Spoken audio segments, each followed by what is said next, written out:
rolling? Well, Tom, welcome to Fort Worth, Texas, and the world's largest honky-tonk. You're aware of that? Yeah, that's what I've been told. I came here once before to do an afternoon show. It was Texasizing, they called it, about exercising in Texas. And so I had a look at the place. So I've seen it in the daytime, and it looks like a big place. Are you now totally into and comfortable with this country image? Yeah, but I've recorded country music for a long time. I've had country records out before, and but I've, like with the last two albums that I did, are country albums. It's the first time I've done country albums, but I feel comfortable with it because country is very popular. It's not like if you're doing a music that is confined to one area. Country music is all over the place now, so people accept it much more than they did, say, 10 or 15 years ago.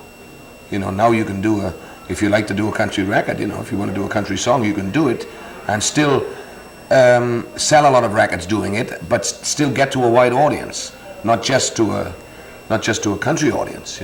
So I think that's a good thing. I think it's good for any music to spread, to get to more people, because there's some really good songs, in country music. Tom, was this something that you felt you wanted to do and had to do so that you could get more airplay for your songs? Well, the better songs that were being sent to me, I always like to record good material and things that I think suit my voice. And the songs that were coming in were country songs. Most of them. I would imagine that 8 out of 10 of the stuff that is submitted to me throughout the year was country. So it was a natural thing. I said, look, the best stuff we have is country. And my manager agreed with me, so we thought, why not? Why not make some country music the way that I know how to make it. It doesn't sound as authentic as if George Jones does it, but it's my brand of country music. But I like the songs. I love to sing country music. Do you move in any of those circles like Willie Nelson and Waylon and that crowd? Do you move with them? Well, not really, because I live in Los Angeles, and most of the country entertainers still live in the South. A lot of them live in Nashville, and so I don't really get a chance to see them very often. And through being on the road, we always, miss one another. So unless you're living in the same area, so that when you get home, you can hang out. But then again, sometimes, because Kenny Rogers lives very close to me, but when I'm home, he's away, and so I never get a chance to see a lot of these people. I was wondering about the effect this might have on your fans, Tom, and I was wondering now, do the women throw their blue jeans at you? Well, I think my audience like a lot of different kinds of music anyway. I don't think that all of a sudden my audience has changed from what I've been used to into a country audience. I think I've just picked up, more people from a country audience. But the majority of the people that come to see and hear me are basically the same, which is not in one category anyway.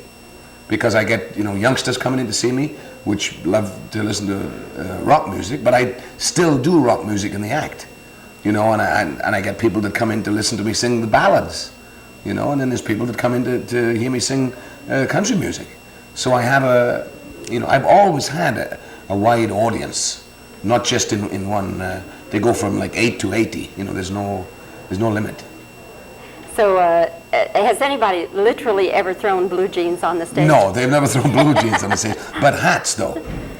Since I've been recording more country music, I've been getting cowboy hats thrown up. When I recorded Darling, which was the first country hit that I had out of these two albums that I put out, just as the song would start, the introduction to the song, somebody would throw a cowboy hat on stage. So I would wear it while I sang it, So that's about as close to as anything country being thrown on the stage is with headgear at the moment. Tom, you're such a target, and the recent thing that's happened to Dolly Parton just made me wonder, have you tightened your security any at all? Well, I think you shouldn't really take notice of a lot of the things that are being sent to you. You know, a lot of the letters that I get, I don't even see, because if I was allowed to see them, it would affect me. But people are always sending you crazy mail, and if you take notice of it, you would never go on stage, you know, because you'll be too frightened to, because somebody always says they're going to do something, or they don't like the way this is, or, you know, there's always something. But I think it's generally written down and never carried out, thank God. I remember Elvis Presley had a threat once, and he got very nervous, and they put FBI men in the room, you know, in Vegas. They put them in a showroom waiting, because the letter that Elvis had though was very down to the point of what song he was going to sing was where he was going to get it, you know. So somebody had really studied his act and knew exactly what he was going to do and when he was going to get shot. So, you know, that's a little that can shake you up, you know, if you see the mail. But it's happened to me. I remember one time when I was doing a bunch of one-nighters, there was this fella, he called himself the Red Baron, and he used to phone up all the time and say that he was going to blow me up. You know, he was going to be a bomb under the stage, and the whole thing was going to go up in smoke, you know. So I didn't find out about this until there were a lot of police. I noticed that they were going under the stage, you know, before, and the show was held for a while, and I said, what's going on, you know, why can't we put the show on, what's the hold up? But for quite a few nights I was told, oh, this is happening and that's happening, but they're just checking a few things out. But every night they were looking under the stage in case this fella, you know, was telling the truth. But it never amounted to anything. The reason I found out, my manager was eating, my bodyguard was eating a lollipop, you know, a thing on a stick, an ice cream on a stick, and he took a bite out of it and didn't like it, so he threw it into this bin, you know. It was an aluminium bin, or how do you say it in this country? Aluminum. Aluminum bin, and when he threw it, you know, it went boom, and everybody in the room jumped, you know. So I said, well, what's everybody so nervous about? And then they told me that this fella had been threatening, you know, for about 2 weeks, that this was definitely going to be the night, you know, and he was only kidding before, but now it's going to happen. And it never did happen. It was one of those, you know, prank phone calls. So if you take notice of things like that, you'll never go on stage, because somebody is always going to say it. And I don't know to what extent these things with Dolly Parton, I don't know how far, you know, they're going with it, or what's been said to her. But so I can't really say, you know, about her case, how true it may be, you know. But I know a lot of entertainers get that type of thing, and we don't generally take too much notice of it. Well, Tom, you have been more than generous with your time. We're delighted to have you back in Texas and here at Billy Bob's. And just go out there and have fun and have a wonderful show, and we'll see you out there. Thank you so much. Thank you, my love. That had no truth at all in them. I mean, nothing at all. Yeah. And my wife said to me, no, there's got to be some kind of truth in this. I said, look, I'm telling you there's not. Then a magazine said that they had done an interview with my wife. And but this whole interview. So then she realized that what was being said about me was like, you know, just a fabrication. Yeah. So. You ready for a couple of questions? Mm-hmm. Okay. Now, is he going to be in the shot? Mm-hmm. Okay, so if you'll just start to answer and then stop. Okay. Yeah, sure. Okay. All right. Okay. Let's see. I'm off of my train of thought now. Okay. Tom, did you get into this country thing so that you could get wider play for your records on the air? Well, I've had success with country music in the past. It's just that I'm doing more of it now. Okay, that's fine. Let's see. Now that you're singing country music, do your fans throw blue jeans on the stage? No. The closest I've got to that is the cowboy hats.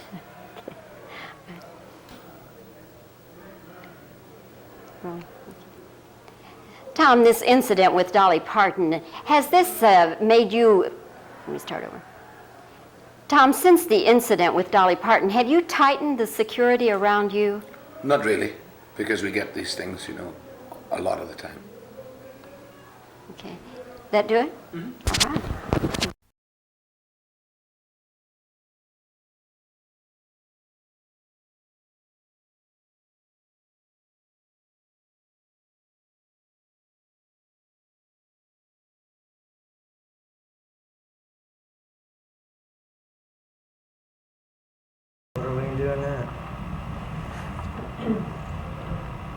I've got a problem tomorrow. I've got to go out. This out of pay before he gets here.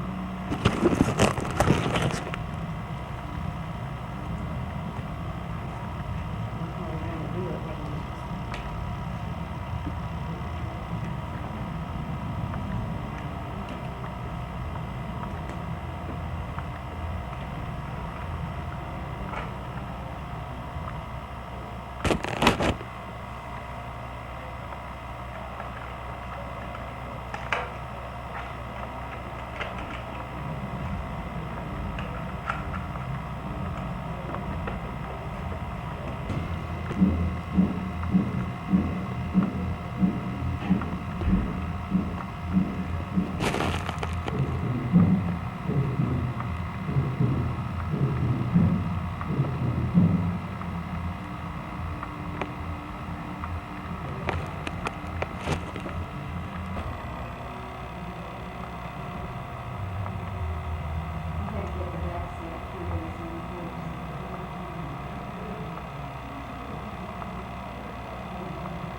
Plays Vegas a lot now, doesn't it?